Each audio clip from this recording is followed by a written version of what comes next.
بسم اللہ الرحمن الرحیم۔ السلام علیکم ناظرین، میں ہوں گلفام چودھری، آپ دیکھ رہے ہیں میرا فیس بک اور یوٹیوب چینل۔ آج کی ویلوگ میں ہم بات کریں گے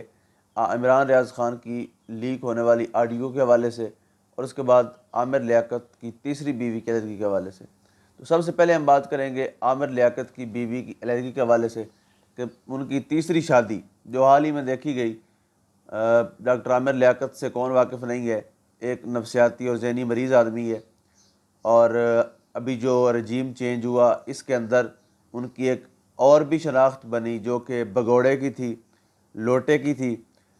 جو ادھر سے ایک طرف عمران خان سے ملاقاتیں کر رہے تھے اور دوسری طرف ان کی جڑیں کاٹ رہے تھے، دوسری طرف زرداری گروپ اور دوسرے جو گروپ ان کے مخالف پی ڈی ایم تھی ان کو سپورٹ کر رہے تھے، ان کے بیانیے کو سپورٹ کر رہے تھے۔ تو یہ ان کا دوغلا پن اس رجیم چینج میں دیکھا گیا۔ انتہائی متنازع شخصیت، جس نے کبھی مذہبی لبادہ اوڑھا تو کبھی صحافتی اوڑھا، تو بیسیکلی ان کی آج تک کوئی سمجھ ہی نہیں سکا ان کو کہ ان کا پرابلم کیا ہے۔ بہر صورت ان کی ذاتی زندگی، انہوں نے تیسری شادی کی، اور تیسری شادی کی دھوم دھام ابھی ختم نہیں ہوئی تھی کہ ان کی تیسری بیوی نے بھی خلا دائر کر دیا۔ انہوں نے اس میں کیا کہا، کون کون سے الزامات لگائے۔ ان کی تیسری بیوی کے مطابق عامر لیاقت نفسیاتی مریض ہے، نشہ کرتا ہے، تین تین دن تک ان کو کمرے میں بند رکھا جاتا تھا، ان پر تشدد کیا جاتا تھا۔ اگر کسی صحافی کی بات بری لگ جائے، اگر کسی سیاسی بندے کی بات بری لگ جائے، اگر کوئی کسی کی بات پہ غصہ آ جائے تو اس کی بحث اپنی بیوی سے کی جاتی تھی، اور اس کو تین تین دن تک بھوکا پیاسا رکھا جاتا تھا۔ ان کے سیکیورٹی گارڈوں کو بطور یعنی اپنے ملازموں کو بطور سیکورٹی گارڈ استعمال کیا جاتا تھا، ان کے کمرے پر پہرا لگوایا جاتا تھا، ان پر تشدد کیا جاتا رہا، اور ان سے جتنے بھی وعدے کیے گئے، جتنے بھی سبز باغ دکھائے گئے عامر لیاقت حسین کی طرف سے کہ آپ کو الگ کوٹھی دی جائے گی، الگ گاڑی دیں گے، ہر آسائش دیں گے، تو ان میں سے کوئی بھی وعدہ پورا نہیں کیا گیا۔ تو یہ اولاً تو سوچنا چاہیے تھا جب رشتہ ہو رہا تھا کہ ایک نفسیاتی مریض ہے، اس کا ماضی سب کے سامنے ہے، ماضی بھی داغدار ہے، تو یہ یقیناً والدین کے لیے لمحہ فکریہ ہے۔ انہیں سوچنا چاہیے تھا کہ وہ ایسے شخص کے حوالے اپنی بیٹی کو کر رہے ہیں جو ویسے ہی ذہنی مریض ہے، جس کو پتہ ہی نہیں ہے وہ کہہ کیا رہا ہے، کس کے حق میں بول رہا ہے، کس کی مخالفت کر رہا ہے۔ بہرصورت یہ معاملہ چلتا رہا، اور اب انہوں نے اور جو حق مہر کا دعویٰ انہوں نے کیا ہے، انہوں نے ان کے مطابق 1 لاکھ ماہانہ نان نفقہ خرچہ، مہنگائی کا دور ہے، وہ کہتی ہیں کہ اس میں گزارا کرنا مشکل ہے، یہ کروڑ روپے کمانے والا شخص ہے، اس کے لیے 1 لاکھ روپے دینا کوئی مشکل کام نہیں ہے۔ اس کے بعد حق مہر میں ایک کوٹھی ہے جس کی مالیت 11 کروڑ ہے۔ اس کے بعد ایک ٹویوٹا GLI جس کی مالیت تقریباً 45 لاکھ ہے، 3 تولے سونا ہے، زیورات وغیرہ ہیں جن کی مالیت 4 لاکھ بنتی ہے، اور کل حق مہر 11 کروڑ 51 لاکھ 50 ہزار۔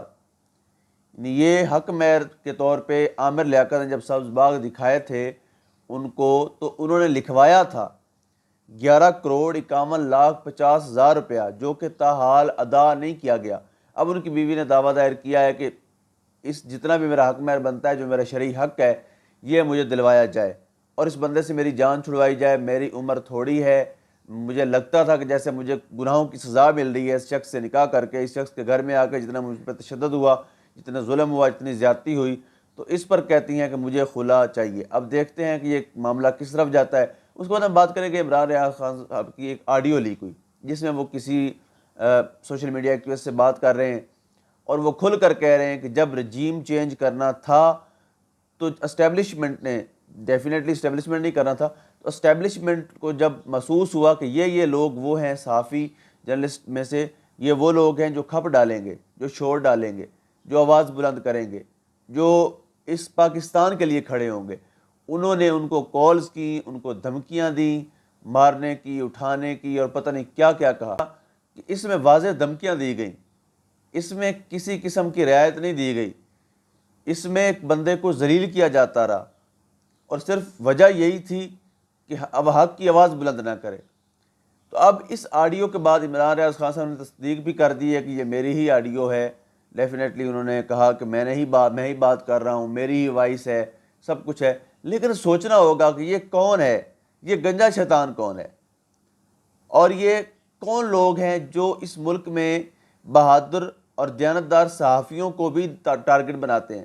جب انہوں نے اپنی مرضی سے رجیم چینج کرنا ہوتا ہے تو ہر بندے کو وہ ٹارگٹ کرتے ہیں جس کا انہیں لگتا ہے کہ یار یہ بندہ ہے جو شعور کی بیداری کی بات کر سکتا ہے، یہ بندہ ہے جو قوم کو جگا سکتا ہے، یہ بندہ ہے جس کو لوگ سنتے ہیں، جس کو لوگ دیکھتے ہیں، جس کو لوگ مانتے ہیں، اس بندے کو ٹارگٹ کیا جاتا ہے۔ اور اس ٹارگٹ کرنے کا مقصد کوئی پاکستان کے لیے اچھا کرنا نہیں ہوتا بلکہ اپنی ذات کا فائدہ کرنا ہوتا ہے۔ تو اب نیوٹرل کی گیم بھی کھل کر سامنے آ گئی ہے، نیوٹرل کا اصل چہرہ بھی کھل کر سامنے آ گیا ہے کہ انہوں نے کس طرح پلاننگ کے ساتھ اور بیرونی آقاؤں کے حکم پر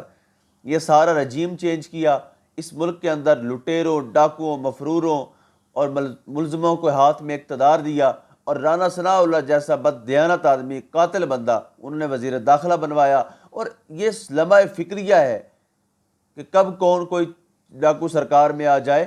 تو یہ کل تک عدالتوں کے چکر لگانے والے آج بطور وزیر داخلہ استثناء لے رہے ہیں، آج بطور وزیر اعظم استثناء لے رہے ہیں، آج بطور وزیر اعلیٰ پنجاب استثناء لے رہے ہیں۔ تو اداروں کو یہ سوچنا پڑے گا کہ انہوں نے قوم کے ساتھ کیا کھلواڑ کیا، اداروں کو یہ سوچنا پڑے گا، بالخصوص نیوٹرل کو یہ سوچنا پڑے گا کہ وہ کس جنگ میں دھکیل رہا ہے اس ملک کو، کس جنگ میں دھکیل رہا ہے اس قوم کو۔ کیا ہمارا ملک اس قابل ہے کہ اس کو مزید کسی جنگ میں دھکیلا جائے؟ کیا ہم نے ہمیشہ دوسروں کی جنگ ہی لڑنی ہے؟ اب تک کے لیے اتنا ہی، اپنا خیال رکھیے گا، انشاءاللہ آپ سے ملاقات ہوگی نیکسٹ ویڈیو میں۔ اللہ حافظ۔